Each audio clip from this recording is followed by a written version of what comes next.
Hello, Karate Combat 39 is coming to you from Miami imminently, so we have a pre-show for you just as a teaser. Our lightweight champion, Luiz Rocha, will take on Bruno Souza later today. We also have a clash of weights. Welterweight and middleweight stars will collide in a catchweight bout.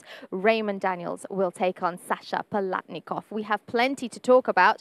Our middleweight champ, Ross Levine, joins us. Legend Bas Rutten is here, and Karate Combat President Adam Kovacs. I'm Layla Machado Garry. Let's get into it. And the first thing I want to talk about, Ross, I'm going to come to you, is momentum. Because between Luiz Rocha and Bruno Souza, we have a gentleman in Bruno who's fought in the last event and has kept himself ready, full of momentum, and Rocha who hasn't fought since August. How big a difference can momentum make? It makes a huge difference. It could be for you or against you. You know, fighting that soon again. Is that going to be a problem for him? And, you know, what was Rocha doing this whole time? Is he just hanging out, you know, putting on weight, enjoying the married life, or is he training, getting ready for his next challenger? That's what we're going to find out.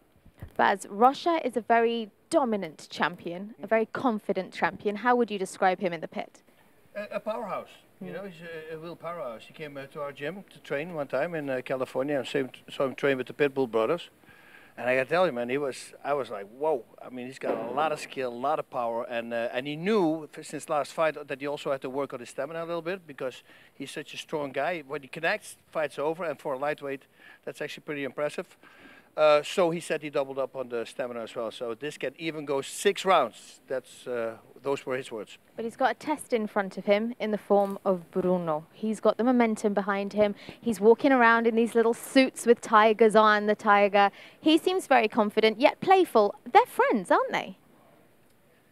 I think they are friends for sure, but what we've seen at the ceremonial weigh-ins... So they were friends until that moment. Exactly. We didn't get to hear what they said. What did they say? I don't know. I'm not that good in Portuguese. Oh, shame. Yeah. But You should have been there. You should have been there. I should have been there.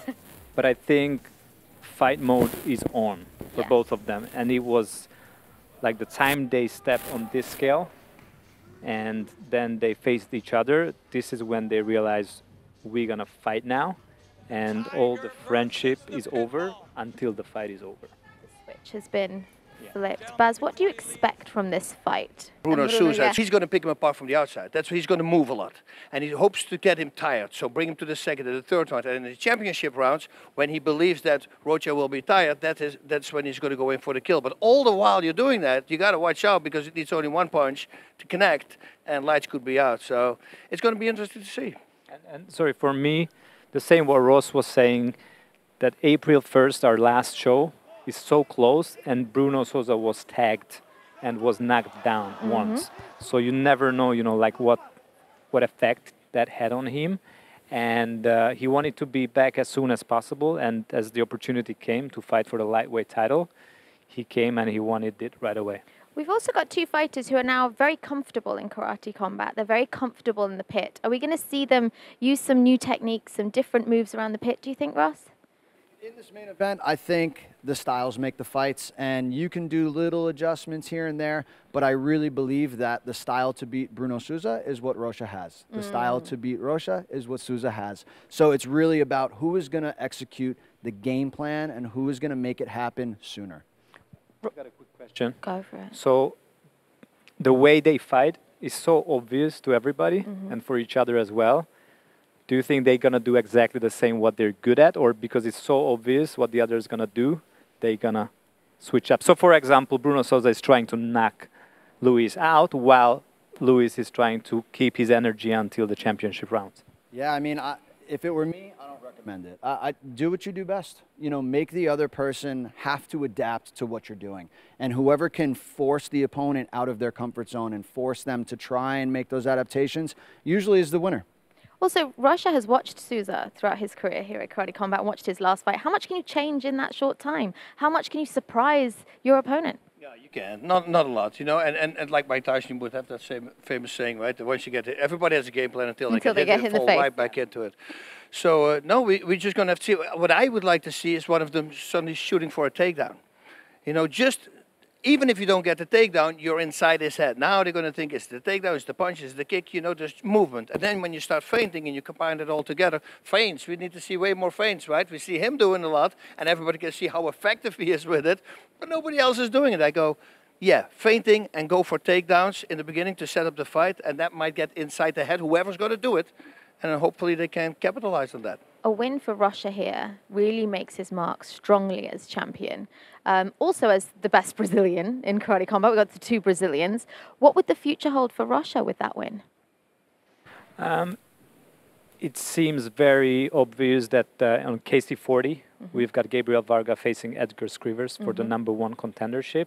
So whoever wins this fight is going to face the winner of that fight. I cannot wait. It's exciting. We've also got an unbelievable co-main now, Raymond Daniels. He'll be taking on Sasha Palatnikov.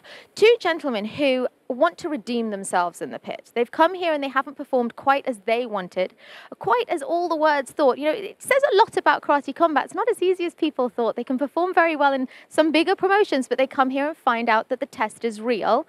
How are we looking at that matchup? Baz, I'll come to you first. Raymond Daniels, we saw a formula from Agaev of how to beat him. Yep. He must have gone on quite a journey past that fight. You know, Raymond Daniels is one of those guys who's got a chip on his shoulder, and well-deserved, he can have. And he only has it in fighting, so it's not like a guy walks around constantly thinking he is the best, but in fighting he knows he's just extremely good.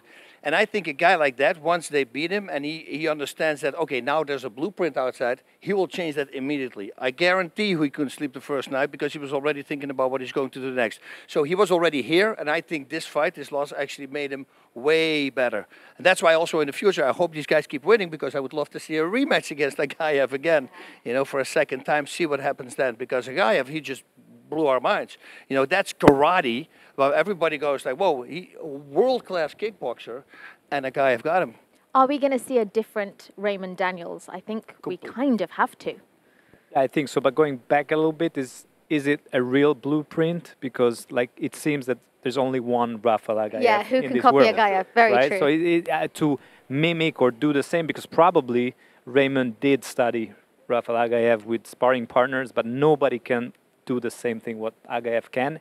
And I don't see, after I've seen Sasha a few times in the pit, I don't see how he could do exactly the same as Agaev because they're so different style. But I think it was such a wake-up call for Raymond. He never lost a decision in his entire career. So to come back from that, you know, he has to be 10 times more motivated than before, because, you know, he came in and he thought like every fight he's going to step his foot in the pit, he's going to win. I agree we can't expect anyone to mimic Agaev, but one thing they can mimic is distance. And Ross, I think against Raymond Daniels, distance is everything. Sure, I mean, really in any fight, but certainly with someone as dynamic as Raymond. Now, the key is Sasha going to be the person to try and emulate that style? Because we haven't seen that from him either. We've seen when Sasha's the most effective is when he's in your face, he moves his head, he throws from funky angles. Is that also a way to beat Raymond?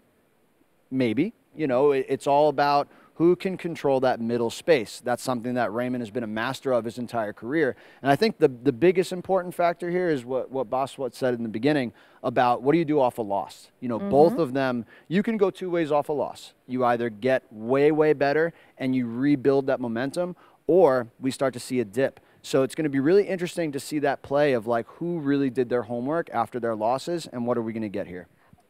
And then he also, Daniels is fighting a weight class higher than he had last time, and he had a little bit of a problem with the weight cut. So I think he's going to be much stronger and healthier in this particular weight class. So, and I think also what Ross said, Palatnikov, if he pushes the fight, that's what you always have to do. Any great striker, if I fought a guy like Israel Adesanya or so, you know, push, push, push, push, push. If I fought a guy like Israel Adesanya, can you imagine that? Bas Rutten in Israel? That's the only thing I can think of right now. No, don't think about that. I'm done. 4 neck surgeries. I'm out. 58 years old, let's face it. But I'm done. Body though. You take the body shots. Yeah. I know that personally. I'm wondering who's the champion in that division? In which division? Where are they going to fight right now? Oh, what, with the catch weight of Raymond Daniels and... Yeah, but it's not really a catchweight. It's more like middleweight. Okay. Yeah. Well, he sat right here. And, So and let's yeah, address the I'd be, elephant in the so room. if you're leaning towards middleweight, I find that interesting because I wasn't sure which way we'd lean. Who would you prefer to win that fight? You know, I really, truly don't have a preference. I have a long history with Raymond Daniels. We fought many, many times in the point karate world, have never fought in full contact. What was the overall average result of those fights? Raymond, it's a numbers game, so Raymond certainly has a winning record over me in the point fighting world. Raymond also got to me when I was a newbie coming up into the rookie. I was a rookie, you know, in the adult division. So, you know, and then Raymond went off to full contact, and I kind of followed in those footsteps and saw that was the next phase. We've never fought in full contact, so I think the internet would explode if there was a Ross Levine, Raymond Daniels announcement. That's not really there yet, but I think the more Raymond continues to build momentum and win, awesome. We'll certainly think about putting that on the table. Now, Sasha, even coming off a loss, you beat someone like Raymond Daniels, you jump the line. He's next. Yeah. That's who I want next. So you'll be watching closely. You want Sasha next specifically? No, I'm just saying, listen, I'll take either one, but I think whoever wins, like if Raymond wins, he's probably going to go back to welterweight. If Sasha wins, it's next. Who would be the most fun fight for you next? Raymond, it's the eyes. Yeah. Yeah, the eyes would all be on it. That'll be a very, very exciting fight. Moving on, we have Shazaib versus Tommy. Now, these two had a little bit of drama throughout the week at the official weigh-ins, at the ceremonial weigh-ins. It looks like the two gyms have some drama around them. They like a little bit of drama too. They're hamming it up for the show, aren't they? They don't like each other. They really don't. Yeah. I think the way they came into this fight week, they did like each other. I heard that they met at the elevator. They shook hands. But then Tommy was super surprised when after the presser, Shazaib got into his face and pushed him away. And he said, like, why did you do that in the elevator when there was no team behind you? Mm-hmm. And then this is how you act in the presser. And you could, I rewatched the face-off. Yes. And you can see how Tommy shifts from just being like natural or neutral to an angry man who wants to really beat Shazaib. Bas, is this something that could help him in the pit, that venom, that desire? Shazaib? Okay, yeah, of course, for him, because he's used to it. Yeah. It's always this thing, so once they start acting, then I don't think so. Like if he calls his bluff and Tommy would say he's acting like he's getting angry, that's not going to work. It needs to come from a real place. So, and since Shazaib has been doing it for a long time, I think for him it's normal. I would just always, I try to stay calm. I don't even like to look at the eyes because I'm a hothead, you know, and if they would do it, oh, I'll like yesterday, they had the fist in his face. Yeah. I would lick his fist.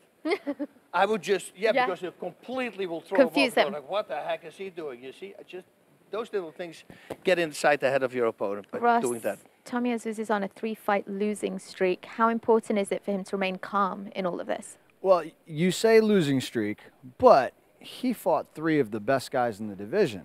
You know, and we talked about this, and there was a great question asked during the media day, too, about what do you get from the rub? When you're in the room, I mean, you've been there. When you're in the room with high-level guys, your husband has been there, you know, you can't help but just get better just by being there. So when you take someone like Tommy Azouz, who's talented, not afraid, he's ready. I mean, the guy's fought on 2 weeks' notice multiple times now in karate combat, and you go several rounds with someone like Gabriel Varga.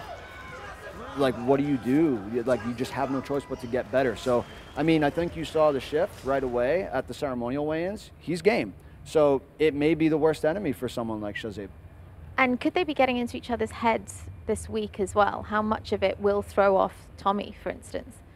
Do you think Tommy could be thrown by all the games that are being played? And again, it's everybody's different with that. It's the same question as like saying that you have all your fans here. Well, they can work for you, but it can always work against you. You know, it can, how they deal with the pressure. It's all about that. And on the day of the fight, there's so much stuff that goes on if you really think about it. And then you get these crazy voices talking to you. You know, I at least have that. I got 2 voices always. One is the aggressive one, and he wants to finish it, and the other one goes, "No, take time, step back." You know, it's really weird.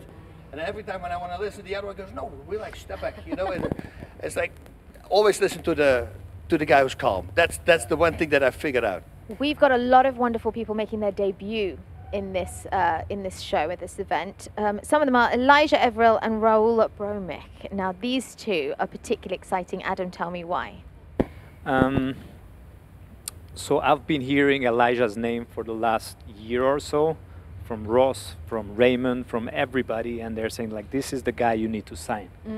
And I think yesterday we posted a picture of him standing in the middle of like 200 medals and cups and, you know, all the belts he's got. And they're saying, you know, like he's the next Raymond Daniels, Stephen Thompson, and Ross Levine. And, you know, like when these guys are saying this, then, you know, like they exactly know who are the good guys in terms of, you know, fighting. And I'm super excited to see him in a pit. But the pit is very different, and we notice this with a lot of our debut fighters. They come out here and they see, oh wait, this is like a TV show. The fans are incredibly close to the pit. The shape is very different, and they all sort of change and fight differently. Ross, what advice do you give Elijah? And well, what advice have you given Elijah ahead of this? I've given Elijah a ton of advice. Yeah, so you know, it's what people don't understand about him that makes him so dangerous. Everyone can look at his roster and his resume and say, wow, he's beaten all these high-level guys. He's competed against high-level guys. He's won all these titles. He's won WACO, the first person ever to win every discipline in WACO World Championships. I mean, we could salute him all day on that. But what people don't recognize is that even though he's just a point fighter, he's been on big stages with big lights, with big pressure. So that's not going to faze him. The kid's an absolute stud. I've been around him since he's a little kid. He's amazing. There's a reason why people are saying his name. So as far as advice, really it was giving him the advice that I didn't get for my debut. It was, don't be on the pit wall. When your opponent is there, let it go. You know, don't be hesitant to push the pace and be aggressive. And when you get them hurt, go for the finish. And Baz, his opponent, Raul, we were sat in one-on-ones with Raul, and he was very confident, very calm. He said that he's a calculated fighter with a high IQ. Do you expect a lot from him? Well, the whole time he's pointing it, even with the weigh-in, he's thinking at his mind. He says his mind is going to make him win this fight. That's what he said. And he knows he's got the size disadvantage, so he will push the fight. And again, you can be a really great striker, but when you get pushed backwards, fighting backwards is the most hardest thing to do there is. Not just fighting, but fighting with power, you know, because your feet need to be on the ground at the moment of impact, you know. In order to pull that off, it's a hard one. Oscar de la Hoya, actually, in boxing, I always thought was one of the greatest win that. I thought he won that fight with Trinidad, by the way, because he was boxing backwards. It was really good. It's hard to find guys like that. So, you know, and he knows that. So he's going to push. He's going to boatload of stamina. That's the only thing you need if you have a game plan like that, because you can't stop. Once you give a guy like that space, yeah, that's like Raymond Daniels, give him space. You don't want to do that. We've also got a heavyweight fight. Adam, tell me first the importance of the heavyweight division in karate combat. Yeah, for us it's a priority right now. We always wanted heavyweights, but it's in karate in general, but also if you look at big organizations, there's not too many heavyweights, right? And also the way we move, it's much more athletic, so, you know, like these guys are just hard to find. And but we were on a mission to find the best guys we can, and I'm very excited about having 4 new guys in the heavyweight division, but all of them are killers. We've got Adam Ramos from Brazil, we've got Cody Jarabek from the USA, huge guy. We've got Araujo, ex-UFC, killer, and we've got Zach from TriStar. He was recommended personally by GSP. He calls me up, he said like, listen, this guy wants to fight MMA, but I want him to fight karate combat because that was made for him. So we signed him. The characters are unbelievable. Like a former rugby player in Cody as well. Let's start with him. Ross, your thoughts on Cody? Yeah, big dude. I was surprised when they announced 203. You got to be kidding me.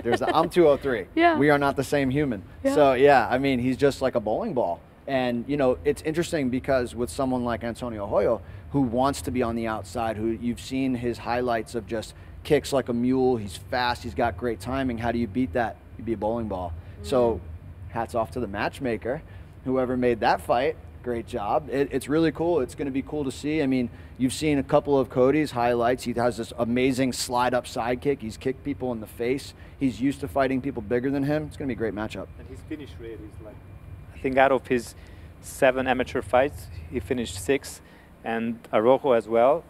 I mean, if that fight goes to the distance, I would be very surprised. Yeah, me too. Same thing here. And I really, Jarabek is an amazing athlete. He's really fast, great at track, great at everything. I mean, a rugby player. I mean, that's a specimen. And a tornado kicks and spinning kicks on a body like that, it's going to be very interesting. I said the same thing as Adam. This is not going to go to distance. There's no way. And the last time we saw a high-level rugby player transition towards full contact martial arts was Alexander Volkanovski, and we see what that's capable of. That's done good. That's done good. So yeah. Going back to Ramos versus Zachariah Bambucha again, Baz, I'd like to know, what should we look out for in that fight? And which one you're talking about? Ramos. Adam Ramos, specifically. Oh, yeah. No, that's going to be, I mean, both these guys, I think in styles are pretty equal, right? I would say. I don't know. Ramos is coming from a WKF background, and that's going to be his debut in full contact. But he's Brazilian. He's huge. He knows how to fight. Maybe, you know, he fought more. Yes. And Zach had a lot of experience already in kickboxing, in boxing. So interesting matchup for sure. It's all about how they train. You know, we saw it here with Karate Combat all the way in the beginning. You know, there were some of them through, because straight from point karate, they would throw a punch and they would stop. And then the other guy would keep on going, go, oh, we got to make combinations. And then everybody started kickboxing on the side, and you know, and you see everybody grow. And the growth spurt that they had, it's just been bizarre. I mean, they can compete with the highest level strikers on the planet right now. Look at this guy here, right here. We're talking about distance. Well, he's good everywhere. It doesn't matter. Oh, keep him on the outside. Well, then you have a problem too. You keep him on the inside. Well, you have a problem too. It's a problem everywhere. You know, I'll put him up against anybody in any striking organization right now. Let him come and see what happens. I got a new management team. Team Boss is my new manager, guys. Well, all eyes will be on Karate Combat coming up shortly. We have a betting expert to help you pick your favorites as well. Gentlemen, thank you. There's so much more than what we touched on. Nick Kalikas here for Karate Combat, getting ready to analyze the betting odds for this weekend's fight card. We're going to start the heavyweight division first. We have Adam Ramos taking on Zachary Bambucha. Of course, offshore odds right now had Bambucha at around -400, but there is a discrepancy in the up-only gaming app right now. Most of the fans are picking the other side right now at around 88%, which makes the implied odds for Ramos -750. So big discrepancy there. All right, another heavyweight bout that's exciting. We have UFC veteran Antonio Arrojo taking on a big-name fighter, Cody Jerabak. This is going to be an exciting matchup. Right now, Arroyo is a big favorite, -345. The offshore odds have him. And it does match up with the up-and-only gaming app as well. The applied win probability right now is about 79%, which brings him in around -375 or so. So the odds are favoring Arroyo in that matchup. Let's move on to Shazib Rind versus Tommy Azuz. This fight has been getting a ton of attention. The market is going crazy in this fight as well. Of course, Rind is coming in -358, which is the implied win probability for Rind is about 78%, and the betting market does agree at -400 on the up-only gaming app as well. So -400 win probability for Rind, should get it done. That should be an exciting fight though. And of course, we cannot forget about the co-main event. It's an awesome fight featuring the GOAT Raymond Daniels taking on UFC veteran Sasha Palatnikov. Now, Palatnikov is a tough out for sure. We have a discrepancy here. The betting odds offshore started at -800. It's all the way down to -500. A lot of action coming in on Palatnikov. Now, the up-only gaming app also has Palatnikov favored around -200 or so with an implied win probability around 65%. So huge discrepancy here. Can Palatnikov get it done? We'll have to see. I'm excited about that fight. Raymond Daniels should be the rightful favorite, but a lot of people backing the dog Palatnikov. And of course, the fantastic main event, the lightweight title up for grabs between Rocha and Souza. Both of these fighters are tremendous. Toss-up type of fight. Right now, the betting market has this close to a pick-em with Rocha coming in around -125. The comeback on the other side, -105 for Souza. But there is a discrepancy on, again, the up-only app right now. Most of the fans are out there picking Souza to win around 65% or so. So there might be some value on the betting market according to Rocha. So make sure you check out the up-only gaming app and check out our friends at bookmaker.eu for supplying the odds today. Thanks for watching. Karate Combat is back. What a card do we have tonight? Luiz Rocha versus Bruno Souza for the lightweight championships. The tiger's coming for you, Luiz. Palatnikov versus Daniels. I don't think he's ever fought somebody of a caliber like me. See you on the other side.